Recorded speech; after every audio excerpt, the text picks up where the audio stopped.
Hello friends, welcome to my channel. इस video series के through हम डिस्कस कर रहे questions related to the property of definite integral.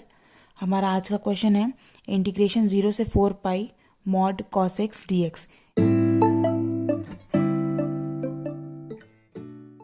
इस क्वेश्चन को सॉल्व करने के लिए हमको दो चीज़ें पता होनी चाहिए। सबसे पहले कि मॉड कॉस एक्स का पीरियड क्या होता है, और दूसरा कि कॉस एक्स का ग्राफ कैसे बनता है। एक चीज़ और दोस्तों, आप मुझे कमेंट सेक्शन में बताइए, अगर आप चाहते हैं कि मैं जैम और गेट से रिलेटेड जितने भी इम्पॉर्टेंट ग्राफ्स हैं उन सबको समझाऊं, उनकी डोमेन रेंज बताऊं, तो प्लीज़ मुझे कमेंट सेक्शन में बताइए।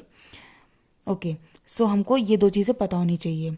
अभी हमने प्रीवियस वीडियो में देखा है कि मॉड कॉस एक्स का पीरियड होता है पाई। हमने बहुत सारे फंक्शंस के पीरियड्स भी देखे हैं।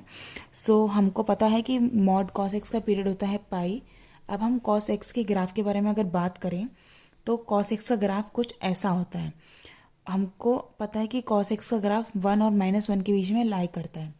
ओके, 0 पे इसकी वैल्यू 1 होती है, पाई/2 पे इसकी वैल्यू 0 होती है, और पाई पे इसकी वैल्यू -1 होती है। ओके, अब हम इस क्वेश्चन को सॉल्व करते हैं। तो ये हो जाएगा i इज इक्वल्स टू 0 से 4 pi mod cos x d x. और हमको पता है, हमको ये प्रॉपर्टी पता है कि अगर हमको 0 से n t f of x d x मिल जाए, जहाँ पे टी उसका पीरियड है, तो जो पीरियड होता है वो जो एन है वो नीचे आ जाता है, और ये 0 से t f of x d x ही रह जाता है।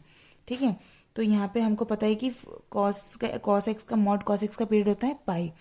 तो हमारा इंटीग्रेशन हो जाएगा 0 से पाई, और ये 4 जो है ये n के इक्वल है, तो 4 बाहर आ गया, तो ये बचा mod cos x d x. अब हमारा जो मॉड कॉस एक्स है ये स्प्लिट हो जाएगा दो पार्ट में। ओके, ये हो जाएगा i इज इक्वल्स टू 4, तो कॉमन हो जाएगा, ये हो जाएगा इंटीग्रेशन 0 से पाई/2 mod cos x d x, और दूसरा पार्ट हो जाएगा इंटीग्रेशन पाई/2 से pi mod cos x d x. अब हम ग्राफ के थ्रू ऑब्जर्व करते हैं कि जब 0 से पाई/2 के बीच में है तो कॉस एक्स की वैल्यू पॉजिटिव है, लेकिन जैसे ही पाई/2 से पाई के बीच में है तो कॉस एक्स का ग्राफ डिक्रीज हो रहा है, इसकी वैल्यू नेगेटिव है। तो हमारा आई हो जाएगा 4 इंटीग्रेशन 0 से पाई/2 cos x d x plus integration पाई/2 से पाई, और पाई/2 से पाई के बीच में माइनस में है तो minus cos x d x. अब हम इसको सॉल्व कर लेते हैं। ये हो जाएगा i इज इक्वल्स टू 4, और इंटीग्रेशन ऑफ कॉस एक्स होता है साइन एक्स, तो हो जाएगा साइन एक्स, और इसकी लिमिट्स हम लिख लेते हैं, और ये प्लस माइनस, ये माइनस बाहर आ जाएगा तो प्लस माइनस माइनस हो जाएगा, और इंटीग्रेशन ऑफ कॉस एक्स होता है साइन एक्स, इसमें भी हम लिमिट डाल देंगे पाई और पाई/2।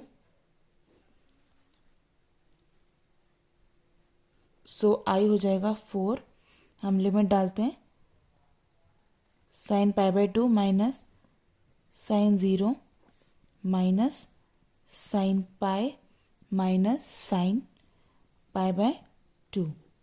ओके, अब हमको पता है कि साइन 90 की वैल्यू होती है 1, तो आई हो जाएगा 4, साइन 90 की वैल्यू होती है 1 और साइन 0 की होती है 0, माइनस साइन 80 की साइन 180 की वैल्यू होती है 0, माइनस साइन 90 की वैल्यू होती है 1।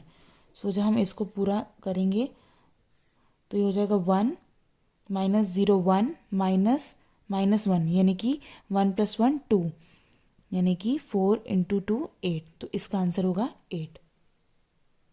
सिमिलरली आप इस क्वेश्चन को सॉल्व करके देखिएगा।